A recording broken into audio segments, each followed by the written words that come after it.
What's that? Howls from the woods, movement under the water, something you notice on the corner of your eye, but you look, it's gone. This is Cryptid Talk. Hello, everyone. How is everyone doing today? Yeah, normal intro, blah, blah, blah. Hope everyone is doing well. I hope everyone had a good and safe Halloween. Hope you all got plenty of candy if you're getting some.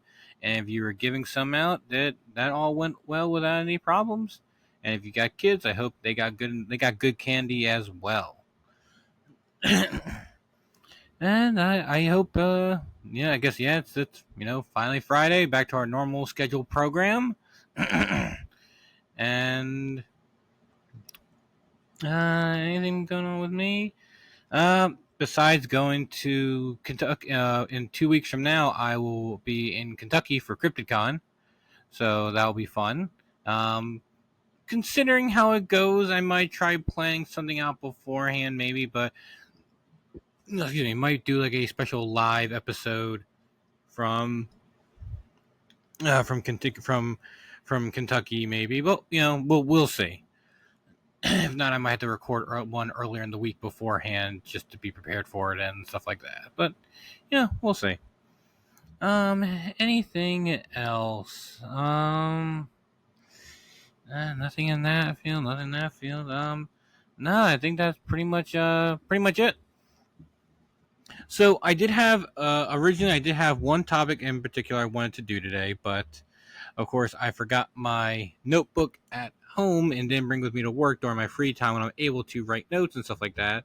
And I don't normally like to start recording or start recording, but start writing down notes like after work and stuff like that because I don't want to because I don't feel like I want to rush in and stuff like that. So the topic that I was going to do today will be saving till next week because it's an old one. It is a very old legend story slash cryptid with some possible new information that might shed some light into it or point in a different direction or something.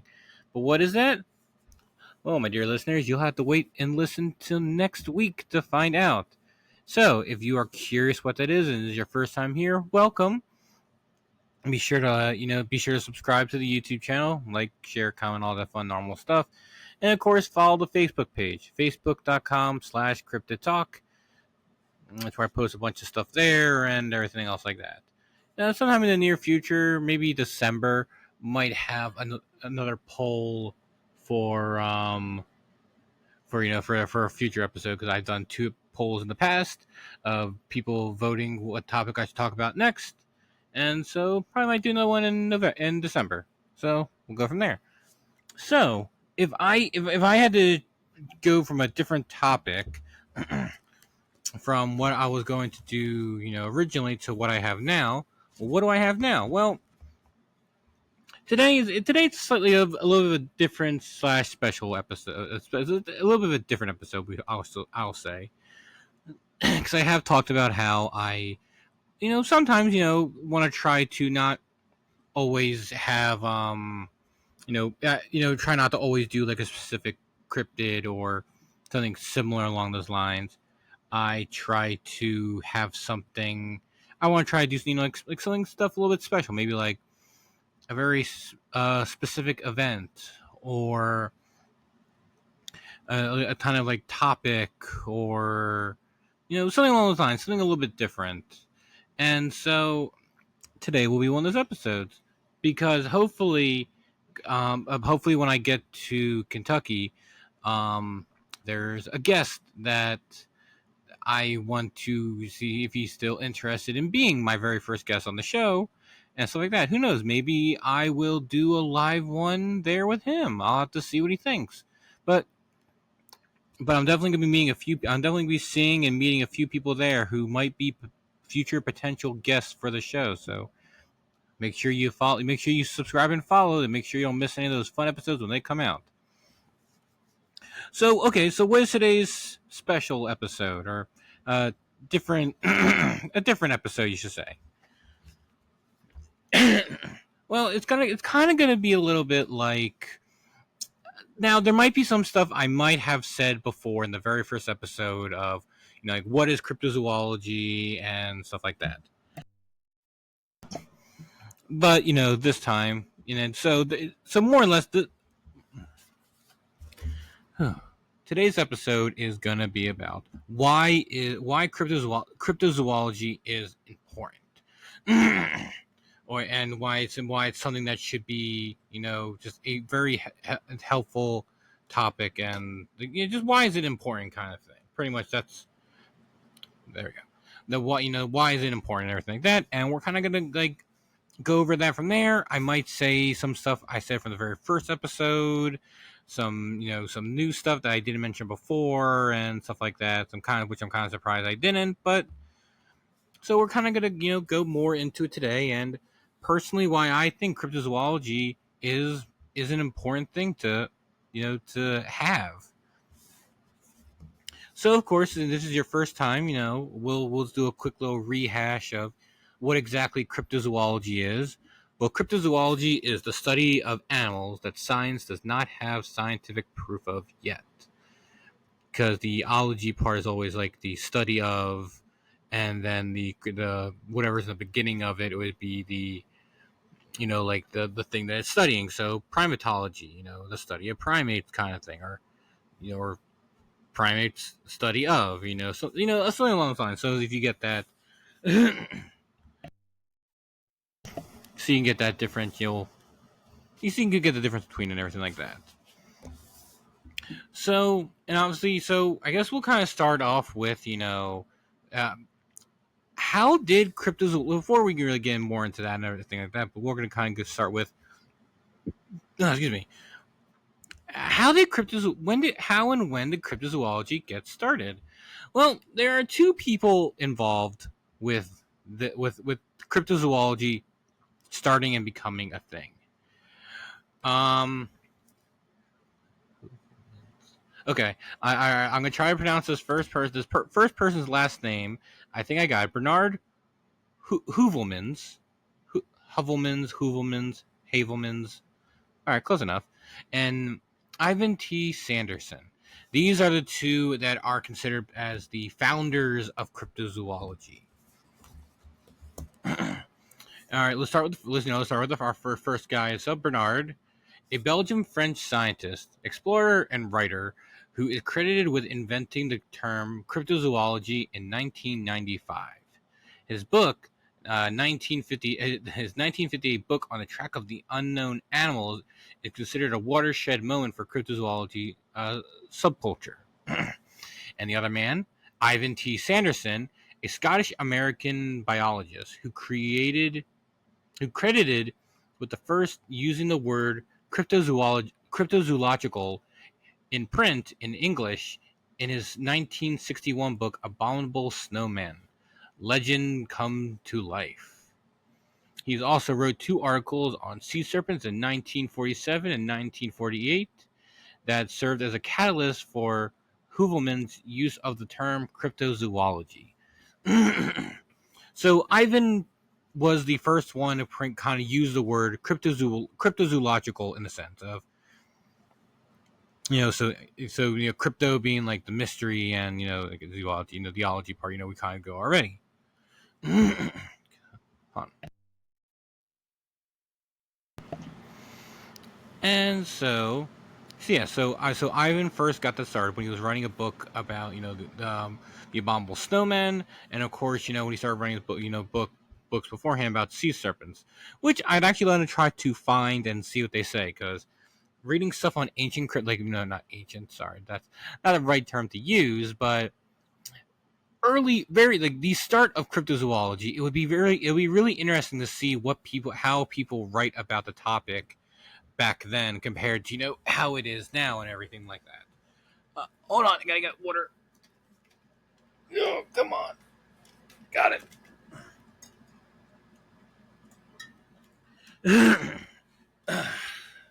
Sorry about that. My throat was getting a little dry or agitated.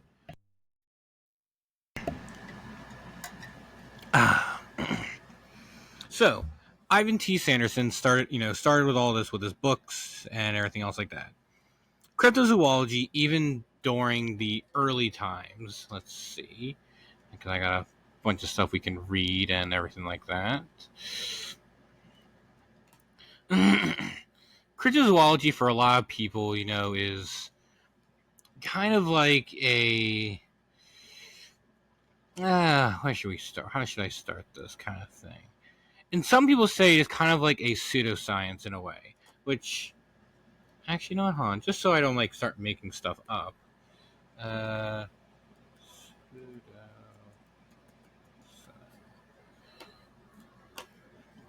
Hold on, I'm kind of get I want to get the definition of pseudoscience. A collection of belief or practices mistakenly regarded as being based on scientific method. Huh? Collection of beliefs. What is the simple definition of pseudoscience? Okay, let's try this. Pseudoscience is a proposition. Is a proposition, a finding or system of explanation that is presented as science, but it lacks the rigor essential to the scientific method. Pseudoscience can also be the result of research that is based on faulty premises and flawed experimental design or bad data. So it kind of sounds like something that pseudoscience is pretty much in a way of a science that is, doesn't have the general basis and the whole full backup, I guess if you could say, of the scientific method to be a full on science. Because for anything for science, you need to have like a hypothesis, and then you test the hypothesis, and then you have a theory, and then you have experiments and stuff like that. Well, so yeah. So you could say it as for other types of science that we have, okay, here's it's like I can't even think of it. Like normal science, like geology, geography, and other stuff like that. You have the ways of testing this and lots and plenty of evidence to be able to support it being a science itself. So pseudoscience, you could argue is just doesn't have a lot of the backbone that other science has. Maybe pseudoscience could get there, but at the moment, at the time of it being called a pseudoscience, maybe it doesn't have anything. Cryptozoology, I can completely get of this can be considered a pseudoscience because okay, yeah, sure, there isn't as much scientific data on a lot of these things that make something a cryptozoology than if we were to say, like, I don't know, brain. I can't think of a word right now. Okay, I lost my thought there.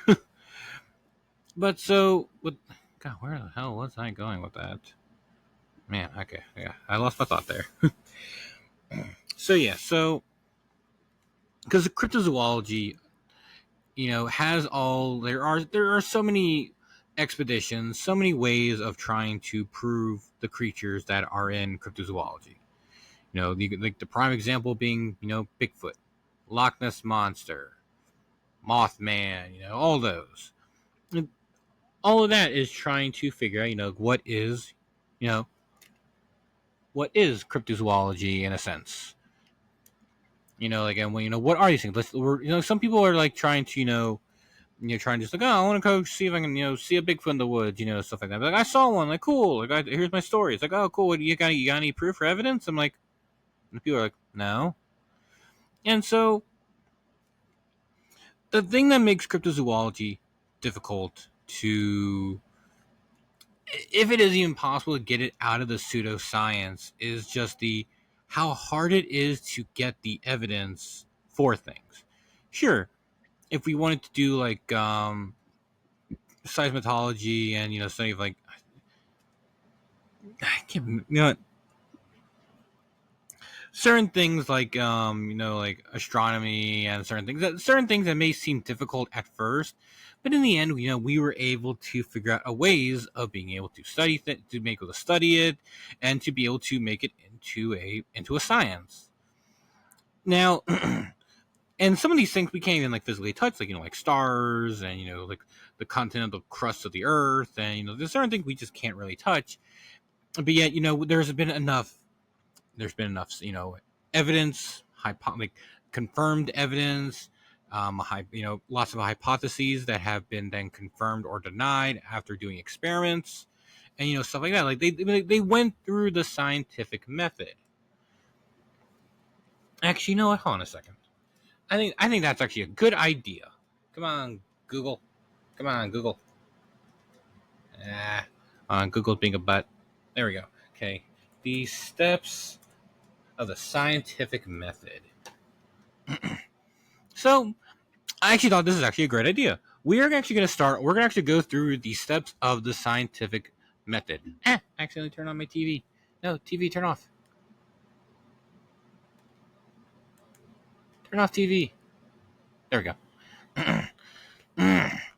So the scientific method. The first step is ask a question. Start with a question that can be answered through the experimentation and includes the keywords like how, what, when, why, where, who, and which. So you ask your question. And you're like, okay, this. Conduct background research. Research the topic. Okay, makes sense. You'd like, if I throw this rock at this wall, will it break? And then you do some stuff and formulate a hypothesis. A hypothesis is a proposed explanation for an observation. So, okay, so you're thinking, I've got this rock and I'm going to throw it at this wall. My hypothesis is that the rock will break. Design and conduct an experiment. The experiment tests the hypothesis by comparing predictions to observations. So, okay, so I now got my rock. I now throw it, and oh my gosh, it didn't break. Wait, but my hypothesis that, oh my god, I'm having a tough time saying hypothesis. I'm going hypothesis. My hypothesis. Oh my god, wow, I'm having a really tough time saying hypothesis. It's whenever I'm not thinking about it, when I'm not trying to think of hypothesis, I say it correctly. So the hypothesis was incorrect, and then we go to step 5: analyze the data. Interpret the data to look for patterns, similarities, differences, trends, and other relationships.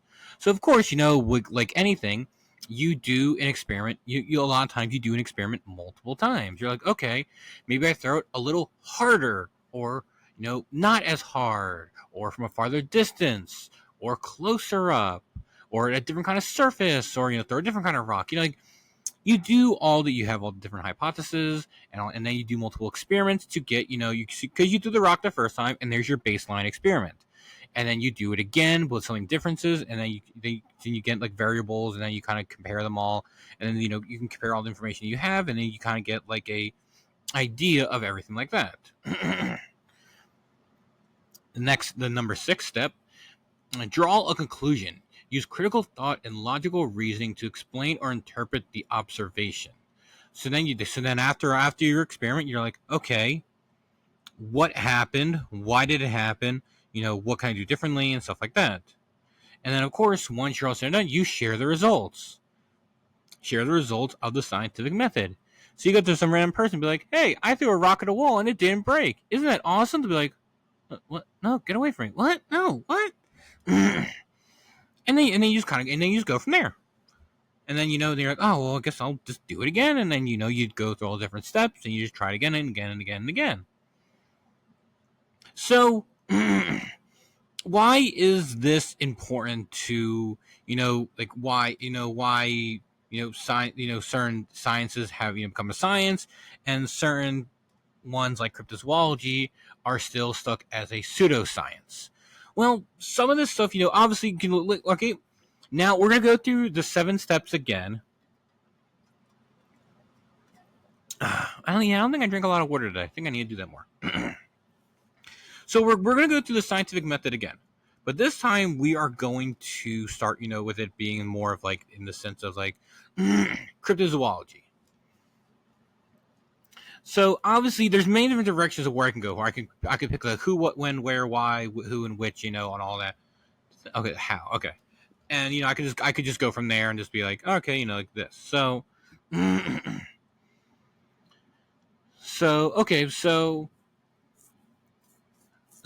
go with what. So ask a question.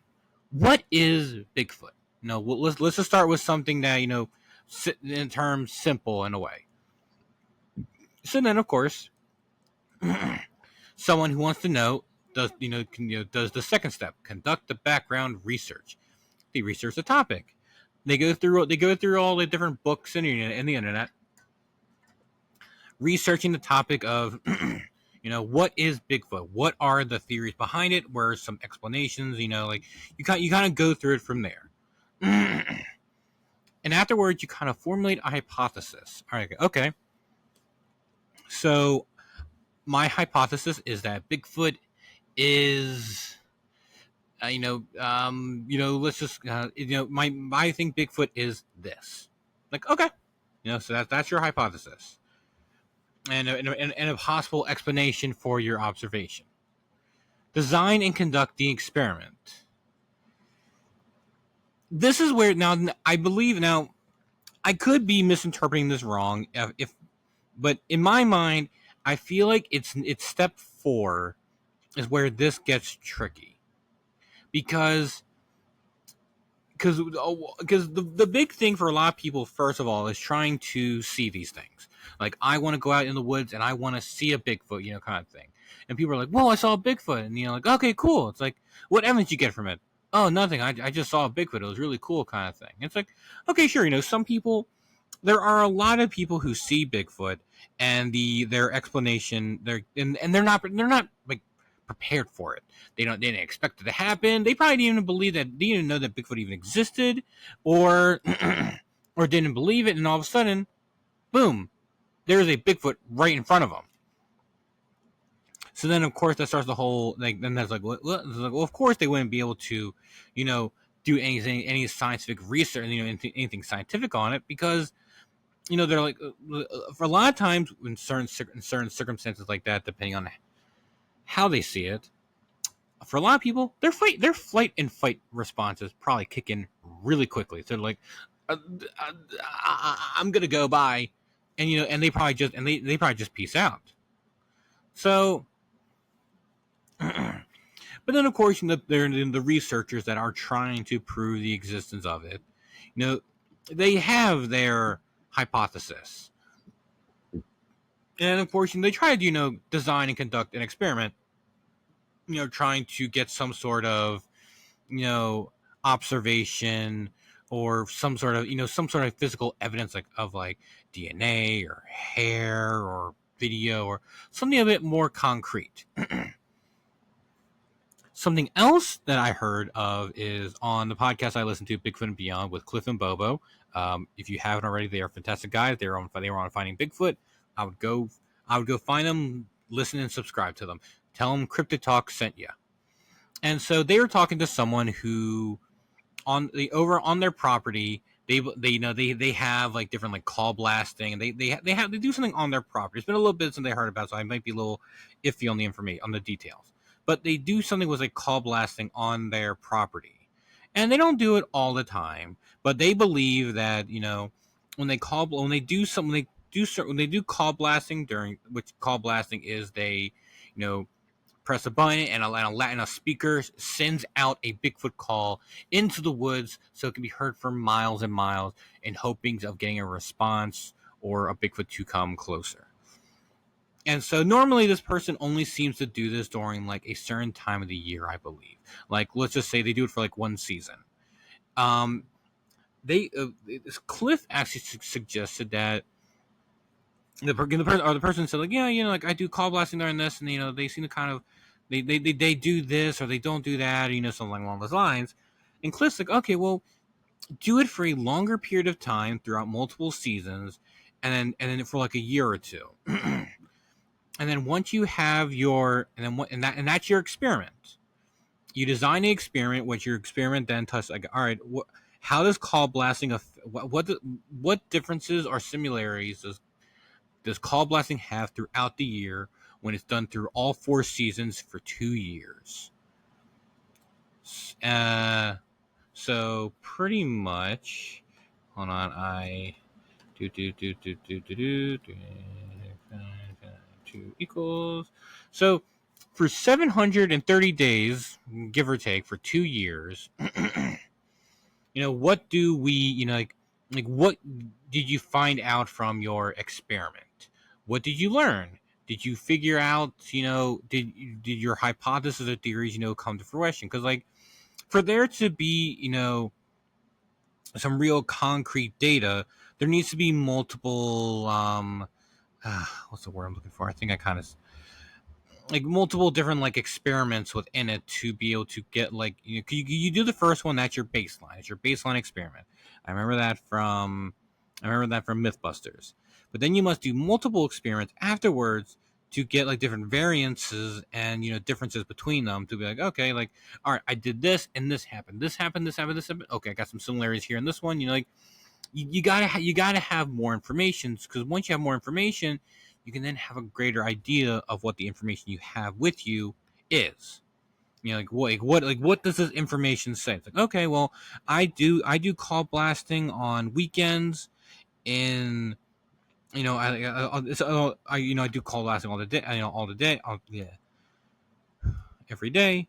But times in like fall and spring on like weekends, this seems like there seems to be more vocalization returns, while it's a lot more quieter during the weeks, and not they aren't don't seem to be as noisy in the summer and winter, but in the fall and spring and the weekends they are more vocal. Like something along those lines. So when you do that over time, you can kind of get an experiment of like, okay, so like maybe like they are around this area around this time, or like there's you can, when you start having more information at you,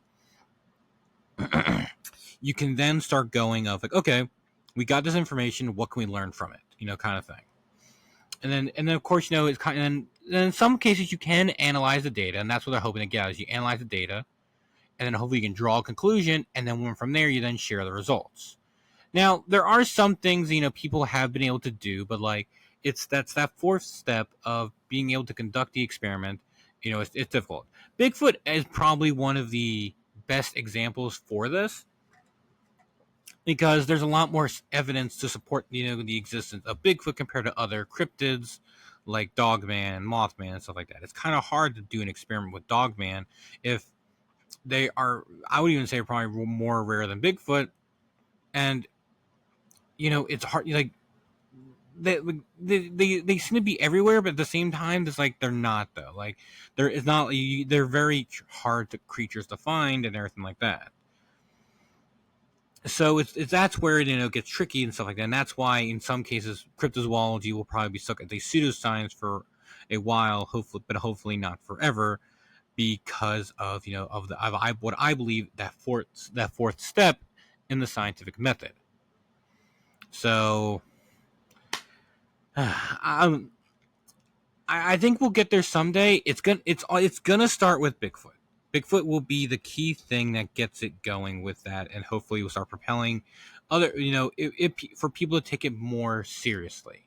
Because cryptozoology alone, like yeah, sure, a lot of people know about cryptozoology. Like Bigfoot, Loch Ness monster. Like the big ones. Everyone knows about those.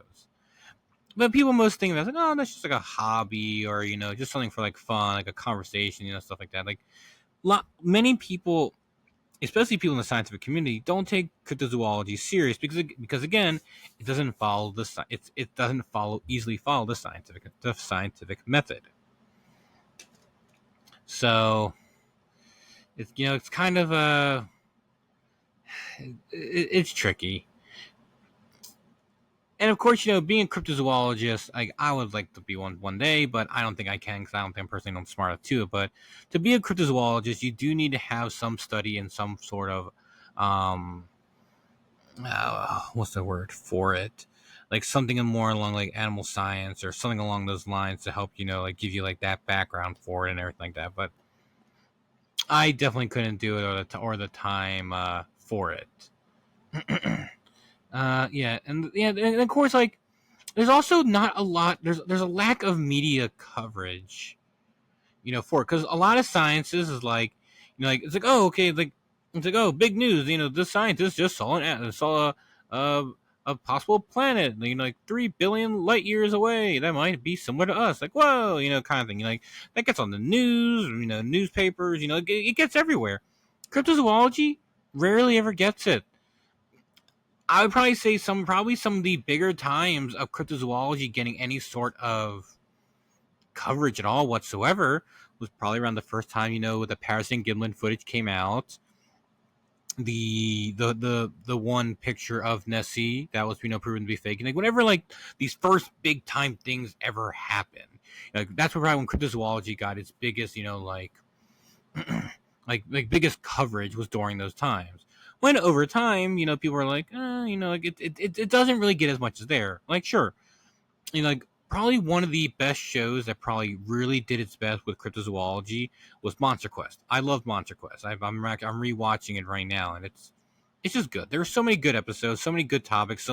Some things I think they got pretty close and possibly found a few things, but they're definitely very interesting.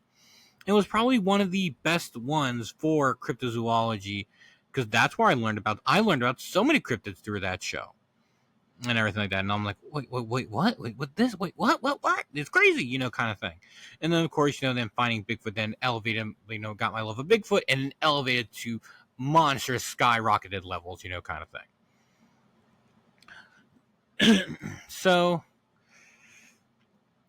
yeah, and then of course, before that there was Animal X and everything, but there's so many shows that's like a lot of people, do like mockumentaries of cryptozoology things like the two Megalodon specials during Shark Week, and the mermaid special on Animal Planet, like things that they seem like they're real, and they try to make it. They try to like oh here's a fake documentary. It's so hard to tell if shows are real. How much of it is are people actually trying finding Bigfoot? Finding the show at first, trying to think like, okay, let's do a fun little Bigfoot show, yeah, kind of thing. Like, all right, go in the woods and make a whoop, and then we'll all react to it. Well, no. And then they realize they are working with real Bigfooters, and like, oh crap, these people are serious about this, kind of thing. And that's when the show completely rotated on its heels to be turned into the great show that it came out to be. So that's definitely not helping in the thing for cryptozoology for sure. How are we doing with time? All right, not bad, not bad. Let's see. So the other things that make cryptozoology, kind of important is that, like, again, I won't fully go into it, but in the very first episode, we talked about animals that we know of today. Some you may have heard of, some you may not have, were considered cryptids at one point. Now, I'm not going to go over the main list, but I'm going to go over some of like I would consider like the first, like the big ones. So the biggest one, the biggest example that everyone thinks of something that was extinct but then was proven to still be existing today is the coelacanth.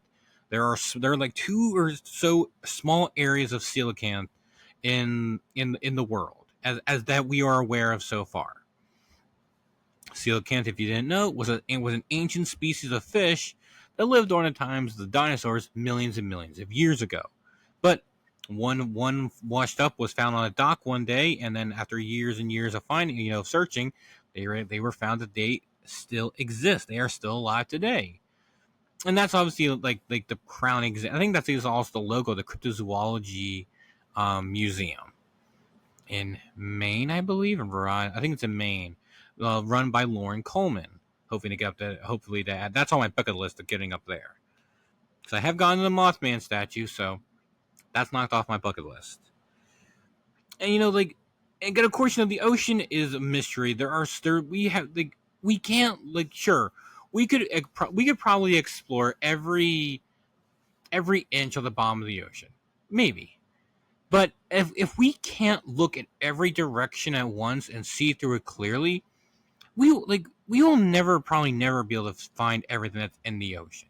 Because we could be at the bottom of the ocean, at the deepest part, and we go, oh, I don't see anything. But maybe for all you know, like 100 feet above you is like a huge monster-like thing swimming above you, and you have no idea it's there because you can't see up to look up above you or anything else like that.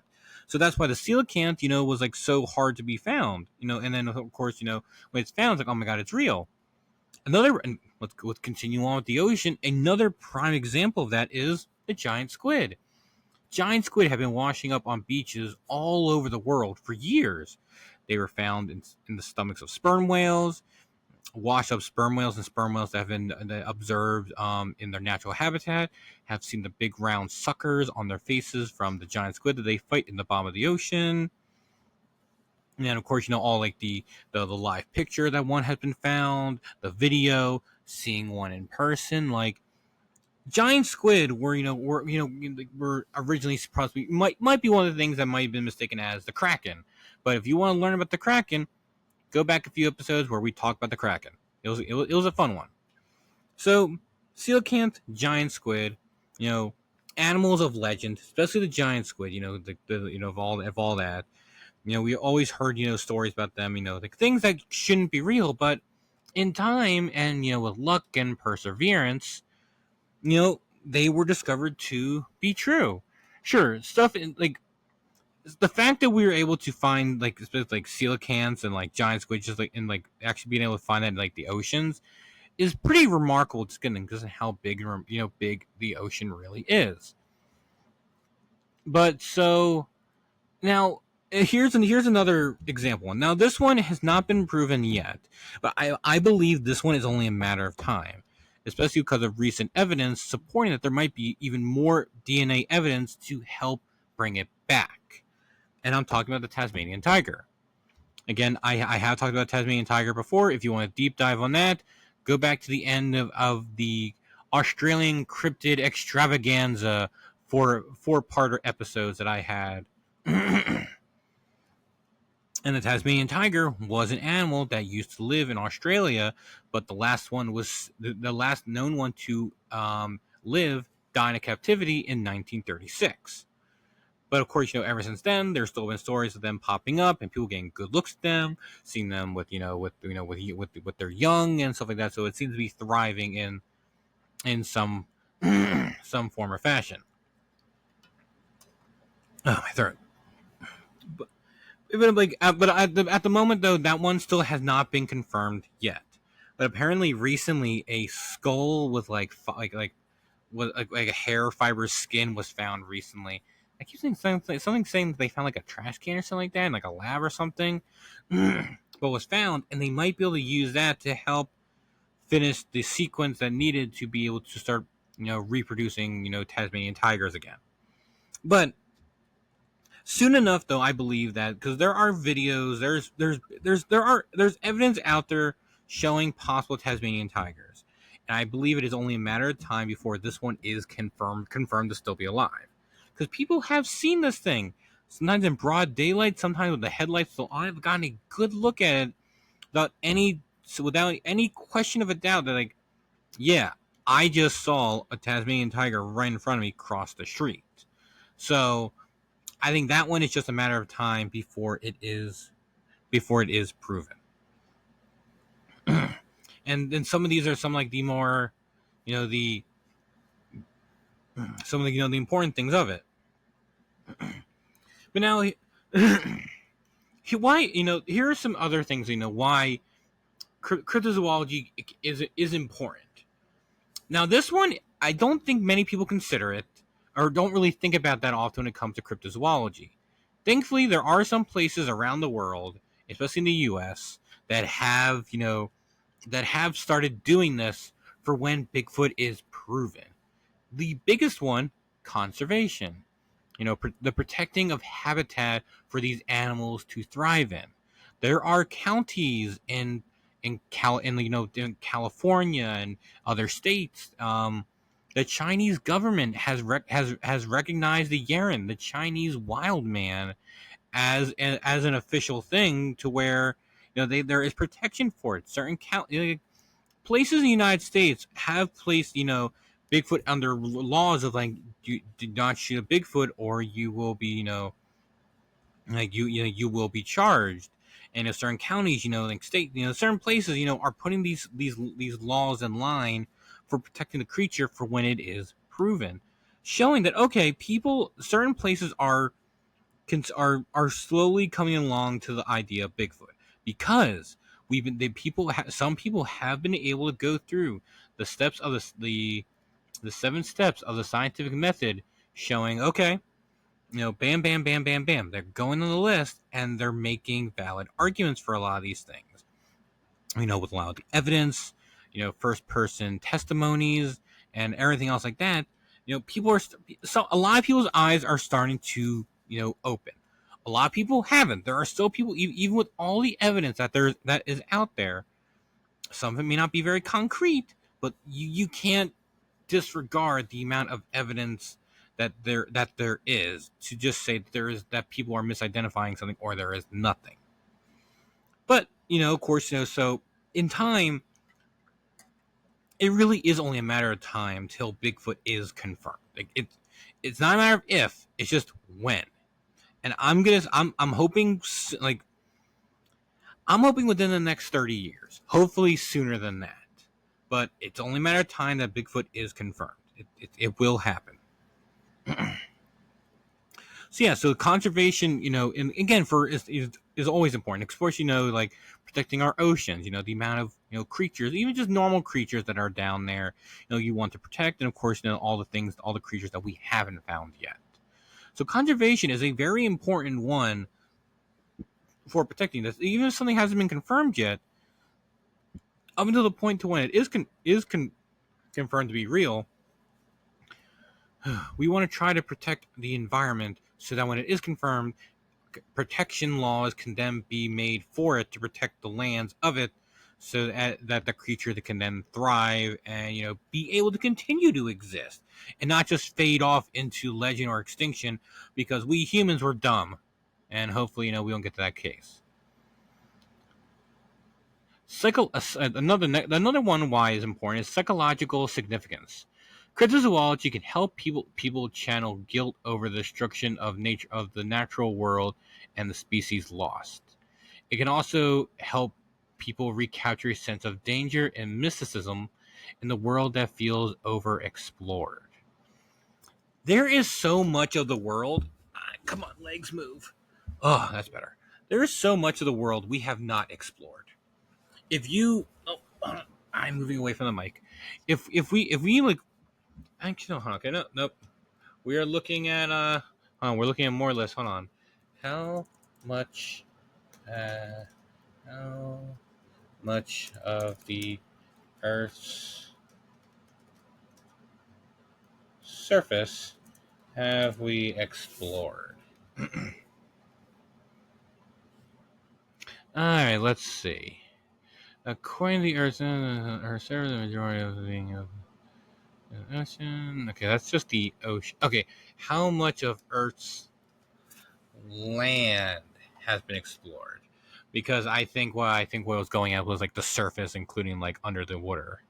What's the Earth continent land is visible? Human significant portion remains. Mm, okay. So even though we are, humans are everywhere, like there are still much of the areas. Like if you want to look at like how remote many parts of like Russia are. Russia is a very huge continent, and the amount of land where there's not a lot of people there just because it's like uninhabitable, or just difficult to live in and stuff like that. Much of this hasn't been explored because there's no reason to. so So one magazine says that only about 42% of the Earth has been explored, which seems like a lot, but at the same time, it's like okay, like we think some people think we've explored like everything. 40 we haven't even reached even half the planet, I'm hoping I think that might just be land, but hard to say. But I mean, like remote jungles and hard to reach areas because of the environment, like rocks and trees and everything like that. Can make very traveling very difficult for some people without having to destroy it to be able to get to it, kind of thing.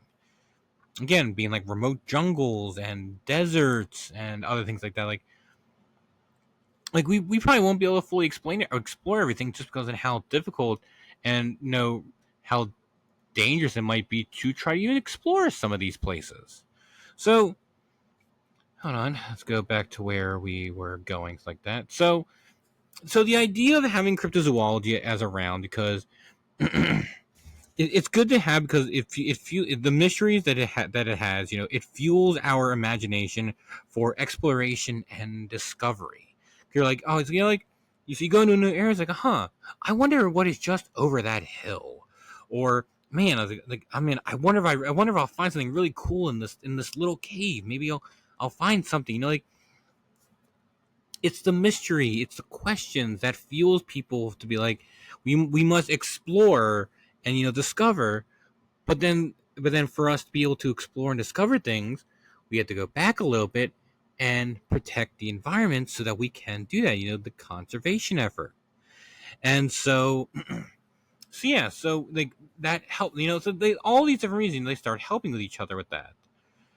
And I think that's in a sense of danger. Like make people feel alive. Like it's nice going out to the woods every so often and just looking out. It's like I'm gonna walk down this path, in this forest, and let's see what happens, kind of thing. Like you don't know what's gonna happen. That's the mystery. That's the fun of it. And then historical significance. Cryptozoology has roots that go back thousands of years, and many creatures that are now considered species were once thought to be cryptids. Like some that I mentioned here, and some that I mentioned in the very first episode. If you want to know what those were, again, go listen to the very first episode of Cryptid Talk where we talk about that. Where known animals that we know of today are like, oh yeah, this animal, oh well, duh, that was considered a cryptid. What? Like you wouldn't think about it, but a lot of animals were considered cryptids. Go listen back and if you want, and then come back. And then this list then also mentions the scientific method. Some say the cryptozoological method can be considered scientific overall. Cryptozoology can help discover new species and rediscover species that were thought to be extinct, like the Tasmanian tiger. Cryptozoology is a study of animals that have not been yet supported by physical evidence. The term cryptid is used to describe an animal that is considered unknown until it is identified. And then you're talking about the people who discovered it. So so those some of those points were actually were pretty good. Like conservation is a no-brainer. If we want these animals to be discovered, we need to protect the environment so they can be discovered. And of course, the psychological significance of like the mystery of it. Like sure, like humans as we are now today, a lot of times when we discover things, one of the first things we want to do is kill it, blow it up, capture it. Something bad. Instead of just being able to study it in like its natural habitat or something like that, like we're like shoot it, like shoot first, ask questions later, kind of thing, blam blam, kind of thing. That's what just humans have done, and that's why unfortunately a lot of animals have gone extinct for reasons like that, or are greed for like parts of their bodies or the environment and stuff like that. So, but that's why conservation is also important and everything else like that. And then of course, and then and then also the psychological significance of it, like helps want to do protect it and protect it and everything. And I just think that like overall, actually, hold on, maybe not yet, but it sparks the imagination of people, and I'm hoping that when more things are discovered, like, people won't immediately go with the shoot first, ask questions later. Let's observe first and then figure it out from there. And I'm hoping that, when Bigfoot is discovered, that we don't have to have one dead, or, even though I believe there needs to be one dead, hopefully more so by accident or someone finds a dead body that they didn't do anything with. But hopefully we don't need to capture a Bigfoot to be able to study it. Like, I'm hoping we'll be able to, unfortunately, get a dead body from some method and can get all the information and data from that instead of having to, all right, let's capture some and put them in zoos and stuff like that. Like let's leave them alone and somehow find a way of studying them in their natural habitat, and then we'll go from there. Let's not make this any more of a worse thing than it really has to be.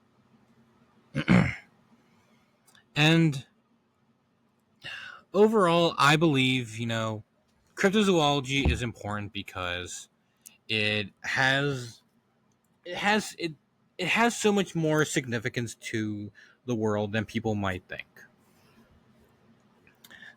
Cryptozoology is probably one of my favorite things in like the entire world. It gave me Bigfoot. It gave me all these wonderful stories and creatures, and sure, some that are terrifying, some that have probably taken human life because that's just how they are. They're animals and or something else, and we have to find a way of being able to coexist with it. And it's the mystery of it. It's the we don't know yet, but it's that drive to want to know, to want to explore, to see what's over the next hill, what's in that cave, what's in that river, what's under that rock, what's behind that tree. And you just want to experience it. And that's why I do what I do. That's why I have this podcast, to share my love of cryptozoology with, with all of you. Maybe I spark something in you, or just someone to be like, hey, this guy gets me, or someone just to have that same thought as you, and someone that can maybe, you know, make you think a little bit differently or confirm something that you're thinking, like that's what this show is for fun, maybe for helping people, for maybe pointing people in the in a different direction, like something along those lines. And even if cryptozoology never becomes an official full blown science, I'm okay with it. I'm happy with what it is now. In time, when a few cryptids are discovered and or rediscovered, maybe people will start taking it more seriously, and maybe in the future there will be classes in colleges for cryptozoology. Like I hear there are like some colleges like here and there, like maybe, but there is no official diploma or anything like that for cryptozoology. It's kind of like a like I don't actually know how you actually get be called a cryptozoologist. They obviously have that study in some sort of animalistic like study or something like that, scientific science study, and then go from there. But then like obviously, like I don't know, but that would be my dream. That maybe someday cryptozoology will become an official study or a degree or that you can get, and hopefully someday we get to that point. And I think that's it. I don't really feel like I have any need to drag this out. We're about like a little over 52 minutes right now. That's pretty good for me. I try to aim for an hour, but if I feel like I can't really get it to that hour anymore without dragging out any more than I need to, then I think I'm happy with this. This was a good one. It was something different. Me coming up with that scientific theory thing during the episode was actually a really great idea. Like in my mind, of like being able to use a scientific method, in cryptozoology, and how difficult some of those steps are, especially step 4 in cryptozoology. It is for people to really start taking it seriously. But this was fun. I hope you learned. I hope you guys learned something today, or even if not a lot, maybe a little, maybe if nothing, maybe you just enjoyed listening to my voluptuous voice. And my voice is, at least whenever I hear it. The voice I hear in my head, my voice rules. But the voice when that everyone else hears, I'm like, ooh. I've gotten a little bit better with it over time, but I'm still not very good with it. And I'm like, voice, you bad. But I hope everyone enjoyed. I hope everyone has a good weekend and everything like that. And I hope everyone starts getting prepared for Thanksgiving and the holidays, and that all goes well. If you or someone that has seen something in the woods, the water, the air, nature, or anything like that, email me about it. cryptidtalk91 at AOL.com. I would, I haven't gotten any emails yet. We actually recently got 2 subscribers recently within the past few weeks, so we're now at 34 the last time I looked. So keep it up, guys. Please keep sharing, subscribing, keep telling people about the show. My goal is to reach 100 by the end of the year. We'll see. I think I need to start sharing it into some other places to get some more people to spreading out there. Because when it's commented on, when it's liked and it's shared and stuff like that, the YouTube then offers it as more suggested material to people. So all that helps me out greatly. So keep it up, guys. We're doing great. We're getting there. And of course, if your story that if you've seen someone, if you've seen something or heard something, and you have a picture of it, you have any sort of evidence, send those along too. I will not judge you about it. I will not. This is a safe zone. Send me one. I will not discriminate or anything else like that. Tell me your honest to God true story of what you had. Please, no liars. Tell me what you honestly saw, and then we'll go from there. If maybe at some point I might be interested in talking to you about it, all off air, or at some point if I get enough stories and people give permission, maybe I will read it. And also, let's say your name is John, but you don't want me to know your name is John. You can email me saying, "Hi, my name is Matt." I'll be like, okay.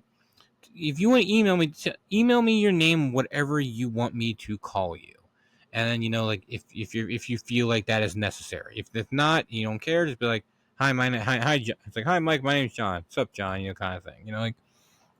Like whatever makes you comfortable in that. Because some people have seen something and they don't want to think that they really did see something. Or if you want some sort of validation for what you saw, or like, what did I see? Please help me, or something like that. Like, please, like, come to me. I would love to help. I would love to talk to people about this stuff. I'm hoping someday I get enough of these. I can read a bunch of emails while I'm at lunch, but I haven't gotten one yet. But that's just because people who are listening haven't seen anything yet. So not everyone in the world has seen something, but hopefully we'll get to that point. But I think that'll be it. I hope everyone has a very good day, good rest of your weekend, and remember, keep your eyes and ears open for the creepiness in store, because you never know what you'll find outside of your door. This has been Cryptid Talk with Michael Madden. Have a good day, everyone. Stay safe. Love you all.